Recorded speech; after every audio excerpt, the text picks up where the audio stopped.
काही दिवसांपूर्वी लालबाग कार्यशाळेमधून एक गणपती बाप्पाची मूर्ती बाहेर पडली आगमनासाठी. ती मूर्ती पाहताच बरेचसे लोक एकदम चक्क झाले आणि बऱ्याचशा लोकांनी अशा कमेंट्स केलेल्या आहेत की what an art, what an creativity, masterpiece.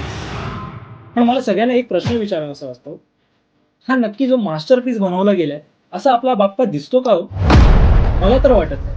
कारण की आजकाल गणेशोत्सव म्हणजे हे भक्तिभाव बाजूला सारून कुठेतरी कॉम्पिटिशनचा सण आलेला आहे असं मला वाटतं. बाकी तुम्हाला काय वाटतं आय डोंट नो. पण नक्की हे कॉम्पिटिशन चाललेलं आहे आणि या कॉम्पिटिशनच्या नावाखाली, युनिकनेसच्या नावाखाली, मास्टरपीसच्या नावाखाली असं काहीतरी विचित्र मूर्त्या बनवणं हे मला काही पटत नाही आहे. माझी विनंती आहे सगळ्या मूर्तिकारांना की तुम्ही एक्सपेरिमेंट करा. पण तुम्ही कोणावर एक्सपेरिमेंट करताय ह्याचं भान ठेवा. गणपती म्हणजे काही एक्सपेरिमेंट करण्याची गोष्ट नाही. तो बुद्धीचा, तो सकल जनांचा देवता आहे तो.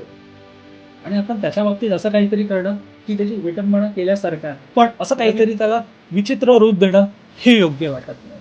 तर हे नक्की टाळावं. गणपती बाप्पा मोरया.